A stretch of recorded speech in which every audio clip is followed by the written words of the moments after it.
प्यारे दोस्तों, अस्सलाम वालेकुम। नॉवल कॉलेज कलियों और भवरे की अगली किस्त शुरू करते हैं।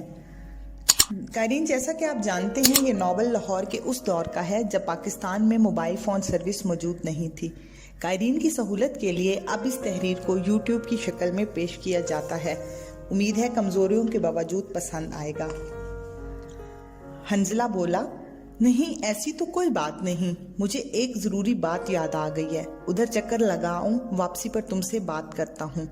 हाँ तुम बताओ, रात भी लेट आए हो और आज सुबह भी जा रहे हो, क्या उसी सिलसिला में काम कर रहे हो? अगर मेरी ज़रूरत हो तो मुझे ज़रूर बताना। इजाज़ ने बताया, हाँ उसी काम के लिए रात को भी गया था और अभी भी जा रहा हूँ। देखो क्या बनता है। तुम उधर से हो आओ, फिर तफसील से बात करेंगे। तुम्हारी ज़रूरत इसलिए नहीं पड़ेगी कि हमाद और असद तुम्हारी सूरत से अच्छी तरह वाकिफ़ हैं, इसलिए मुझे अजनबी चेहरे सामने लाने होंगे। इस मकसद के लिए मैं रात भी एक बंदे से मिलकर आया हूँ। वापसी पर तुम्हें मज़ीद पेशरफ्त बता सकूँगा। अच्छा अब मैं चलता हूँ।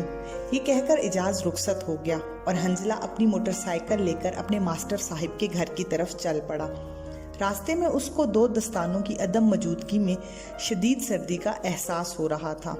हालांकि सुबह के 8:30 बज रहे थे। जब हंजला अपने मास्टर साहब के घर पहुंचा तो सर्दी से उसका जिस्म कांप रहा था, क्योंकि जनवरी के दिनों में सुबह सवेरे बगैर हेलमेट और दस्तानों के मोटरसाइकिल चलाना कितना तकलीफ दह होता है। उसके मास्टर साहब की बेगम उसकी ये हालत देखकर उसको ड्राइंग रूम में ले गई और हीटर भी चला दिया। वो लोग कुर्सियां घसीट कर बैठ गए। वो नौकर को चाय का कहकर हंजला से मुखातिब हुई, बेटा खैरियत तो है? आज सुबह इतनी सर्दी में? हंजला ने बताया, जी आंटी, दरअसल एक ज़रूरी बात करनी थी। मैं हुमायूं साहब की वफ़ात के बाद तो अकेला सा हो गया हूँ। दूसरी बात जिसकी मेरे जहन में चुभन सी होती है कि मुझे मास्टर साहब किसी ख़ास मकसद के लिए ट्रेनिंग करवा रहे थे। मैंने काफ़ी हद तक उनके पास ट्रेनिंग कर ली, मगर ये ना समझ सका कि वो ख़ास मकसद क्या था। मगर सोच सोच कर इस नतीजा पर पहुंचा हूँ कि शायद उन्होंने आपसे कभी इस मौजू पर बात की हो। कल मेरे जहन में यही बात आई, सो इसीलिए सुबह सवेरे आ गया हूँ। बेगम हुमायूं उसकी बात बड़े उन्हमाक से सुन रही थी। वो इसकी बात ख़त्म होने पर एक सर्द आह भरते हुए बोली, बेटा तुमने ठीक अंदाज़ा लगाया है। तुम्हारे मास्टर साहब ने एक मर्तबा नहीं बल्कि कई मर्तबा तुम्हारे मकसद के मौजू पर बात की है, और जैसा कि तुम्हें मालूम है कि वो एक रिटायर्ड कमांडो थे और अपने प्यारे मुल्क और आलम इस्लाम की सरबुलंदी के लिए हर वक्त कोशां रहते थे। वो जानी और माली लिहाज से हर वक्त जहाद में मसरूफ़ रहते। उनकी ये शदीद ख्वाहिश थी कि वो तुम्हें भी एक कमांडो की तरबियत दें, लेकिन कुदरत को जो मंजूर होना था वो तो होता ही है। एक मज़ीद बात मैं वाज़िया करती चलूँ कि वो इन काले अंग्रेज़ों से बहुत परेशान थे और तुम्हारे लिए उनका मकसद ये था कि काफरों से ज़्यादा इन लोगों को राह रास्त पर लाया जाए जो मुनाफिकीन की सूरत में इस्लाम की सफ़ों में इस्लाम और पाकिस्तान को कमज़ोर करने के लिए मौजूद हैं। वो यही बातें इसको बता रही थी कि नौकर चाय की ट्राली लेकर आ गया और इसमें नाश्ते का काफ़ी सामान मौजूद था। बेगम हुमायूं को पता था कि ज़्यादा वर्जिश करने वालों को ज़्यादा खुराक की ज़रूरत पड़ती है। उसने हंजला से कहा, बेटा तुम चाय पीते जाओ, मैं तुम्हें इस मामले में मज़ीद मालूमात देती हूँ। तुम्हारे मास्टर साहब कमांडो ट्रेनिंग के बाद तुम्हारी यही ड्यूटी लगाते कि तुम अपने मुल्क में काफरों के एजेंडों को बराह रास्त लाओ और अपने मुल्क में इस्लामी इक़्तिदार को जिंदा करो, क्योंकि काफरों ने मुसलमान मुल्कों में अपने ज़रख़रीदों के ज़रिए सबसे पहला काम यही किया कि उनके अंदर बेहयाई और हराम खोरी पैदा की। जब ये इन खराबियों में फंस जाएंगे तो खुद ब खुद मफ्तूह हो जाएंगे। इनको फतह करने की ज़रूरत नहीं रहेगी। अब तुम्हें सोचना है कि इस तरह की ज़िंदगी गुजारोगे जिस तरह तुम्हारे मास्टर साहब की ख्वाहिश थी, और एक हमें अहलाई भी यही कहते हैं कि अच्छे अमाल करो और हक की तलकीन करो।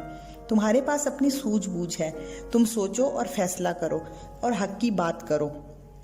अगर तुम्हारे दिल में मुसलमानों की खोई हुई अजमत को फिर से जिंदा करने और अपने मुल्क का दिफा और इस्लामी इक़्तिदार के मुताबिक सही इस्लामी माशरे के क़याम की ख्वाहिश है और सबसे बढ़कर खुदा ताला के नज़दीक जवाबदेह होने पर यकीन रखते हो और आखिरत में जज़ा और सज़ा का खौफ तुम्हारे दिल में है, तो फिर तुम ज़रूर ऐसी ज़िंदगी गुजारने का सोचोगे जैसा कि खुदा ताला बुजुर्ग बरतर और हमारे प्यारे पैगम्बर सल्लल्लाहु अलैहि वसल्लम ने फरमाया।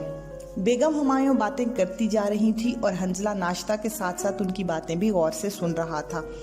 जब बेगम हुमायूं चाय बनाने लगी तो उसने दूसरे खाली कप में हंसला के लिए भी चाय बनाई, इसको पेश की। वो बिल्कुल चुप था। उसकी सोचें मुंतशिर सी हो गई। एक आज़ाद जिंदगी से एक मुकम्मल पाबंद जिंदगी के मुतालिक सोचने लगा। फौरी तौर पर उसके जहन में यही ख्याल आया कि किस तरह इतनी बड़ी जिम्मेदारी कबूल करे। उसको बिल्कुल चुप देखकर बेगम हुमायूं चाय का घूंट लेकर बोली, क्या तुम इसकी हरगिज तवक्का नहीं कर रहे थे? वो उठ खड़ी हुई और सामने रैक से एक किताब उठाकर दी और कहा, इसको पढ़ना। हंजला अभी भी चुप था। उसकी समझ में नहीं आ रहा था कि उसको ये बातें अच्छी तो लग रही हैं, मगर मुकम्मल तौर पर इस्लामी ज़िंदगी गुजारने की जिम्मेदारी कबूल करने से वो हिचकिचा रहा था।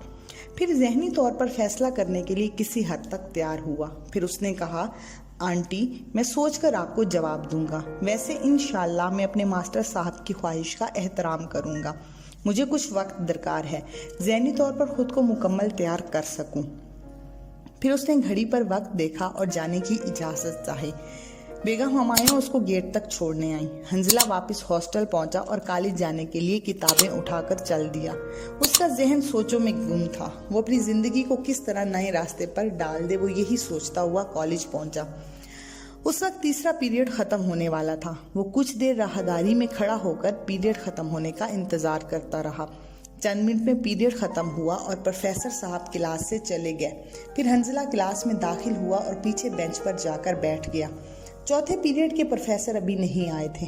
इसने देखा कि निगत दूर बैठी टिकटकी बांधे उसे देखे जा रही थी। दोनों की नजरें टकराई। निगत के चेहरे पर मुस्कुराहट दौड़ गई। इतने में किसी स्टूडेंट ने आकर कहा, इस पीरियड के प्रोफेसर आज छुट्टी पर हैं। ये सुनकर लड़के लड़कियां क्लास से बाहर जाने लगे। हंजला भी उठ खड़ा हुआ और दरवाजे की तरफ बढ़ा। निगत भी जल्दी जल्दी उसके करीब आई और करीब आकर हेलो कहा। वो चलते हुए राहदारी से सीढ़ियां उतरने लगे। निगत ने जरा नाराज होकर कहा, कहाँ थे आप? कई दफ़ा फ़ोन किया मगर जनाब ने ना तो फ़ोन सुना और ना ही फ़ोन किया। क्या वजह थी कि इतनी ज़्यादा मसरूफियत हो गई कि 2 मिनट के लिए बात भी नहीं हो सकती थी? हंजला बोला, भाई इतने फ़ोन आने का मुझे भी मालूम नहीं, बस एक दफ़ा पैगाम मिला, मैं फ़ोन करने वाला था कि थोड़ी सी परेशानी हो गई, मैं अपसेट होने की वजह से फ़ोन ना कर सका। वो बातें करते हुए लान में आकर बैठ गए। निगत ने पूछा, क्या वजह है? उस दिन के वाक़ये को आप जहन में सवार कर गए। दुनिया में ऐसा होता रहता है। बुरी बातों को भूल जाना अच्छी बात होती है, और मज़ीद ये कि अच्छी बातों को इंजॉय करना और माहौल को इंजॉय करना चाहिए। हंजला ने कहा, मैं अपनी और तुम्हारी तस्लील को नहीं भूल सकता। मसलहत अपनी जगह, मैंने उस वक्त बर्दाश्त कर लिया। इतनी मसलहत अपनी जगह बहुत ज़्यादा है। अगर मैं उस वाक़या को भूलता हूँ तो ये मेरी बुज़दिली और घटियापन होगा, और मैं दूसरी सूरत पर अमल करके अपनी नज़रों में गिरना नहीं चाहता। तुम मुझे मज़ीद समझाने की कोशिश ना करो। निगत ने अपनायत भरे लहजे में कहा, मुझे नहीं मालूम था कि तुम इतने पक्के इरादे से बदला लेने की बात कर रहे हो। अगर इस मौजू पर बात करने से तुम्हारा मूड ख़राब होता है तो मैं इसको तर्क कर देती हूँ। बहरहाल एक बात कहूँ कि लोगों की ज़िंदगी में छोटे बड़े वाक़यात आते रहते हैं। अगर इंसान हर एक को इतनी संजीदगी से लेना शुरू कर दे तो वो झंझला जाएगा, और आप बर्दाश्त करें, मैं ये चीज़ दूर करने में आपकी मदद करूँगी। हंजला ने कहा, निगत, तुम्हारी बातें अपनी जगह 100% दुरुस्त हैं, और मैं दुनिया में रहने वाले लोगों की ज़िंदगी के हवाले से अगर मुशाहिदा करूँ तो 98% का यही रवैया होता है कि आहिस्ता आहिस्ता ज़ख्म मद्धम पड़ जाता है। बुलंदोबाग दावे करने वाले ठंडे पड़ जाते हैं, लेकिन मैं उन 98% लोगों में से नहीं हूँ, बल्कि मैं तो 2% में से हूँ। तुम्हें अपने दिलो दिमाग के मुतालिक ज़रा बता दूँ, फिर शायद तुम ये बात ना कर सको। एक दिन हम कुछ दोस्त बैठे बातें कर रहे थे और अखबार पढ़ रहे थे। एक जगह थानेदार और पुलिस वाले ने एक बंदे को हाथ और पाँव को रस्सियों से बांधकर उसको कुर्सी से बांध रखा था, और वो बंदा नंगा और दरमियान में अजीब सी हालत में लटका हुआ था। उस पर छतरोल की जा रही थी। अखबार में उसके नंगे हिस्सों पर स्याही लगा दी गई थी। वो तस्वीर किसी अखबार वाले ने छुपकर बनाई थी। इस तस्वीर को देखकर मेरे दोस्तों में से हर एक कह रहा था कि बड़ा जुल्म हो रहा है, बेचारे को जानवरों की तरह मारा पीटा जा रहा है। अफसोस की बात है, सब इस किस्म की बातें कर रहे थे, लेकिन मेरी बात बहुत मुख्तलिफ हुई थी। ये बहुत अच्छा हुआ। जब दोस्तों ने पूछा कि मैं ऐसी बात क्यों कर रहा हूँ, तो मैंने जवाब दिया کہ जिस शख्स को नंगा और उल्टा करके मारा जा रहा है, यही शख्स सिर्फ चंद दिन के बाद सब कुछ भूल भार कर बाजारों में धूमधाम से फिर रहा होगा। मुझे ऐसे लोगों से नफरत है जो मसलहत का बहाना बनाकर बेगैरती और बेइज्जती की जिंदगी गुजारते हैं। जब मेरे दोस्तों ने मेरी बात सुनी तो तकरीबन तमाम ने यही बात की कि दुनिया में बर्दाश्त करना पड़ता है।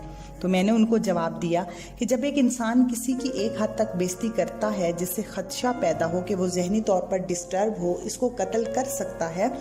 अगर जुल्म करने वाला ऐसा नहीं सोचता, यानी अपनी जिंदगी का खतरा मोल ले किसी की बेइज्जती करता है, तो जिसकी बेइज्जती होती है उसे जरूर अपनी जिंदगी का खतरा लेकर बदला लेना चाहिए। अगर वो ऐसा नहीं करता तो वो बेगैरत है जो सुकून और अमन के बदले अपनी इज्जत का सौदा करता है। जी तो दोस्तों, आज की किस्त यहीं तक थी। बकिया नॉवल आप अगली किस्त में पढ़ और सुन सकते हैं। इजाजत दीजिए। अल्लाह हाफिज।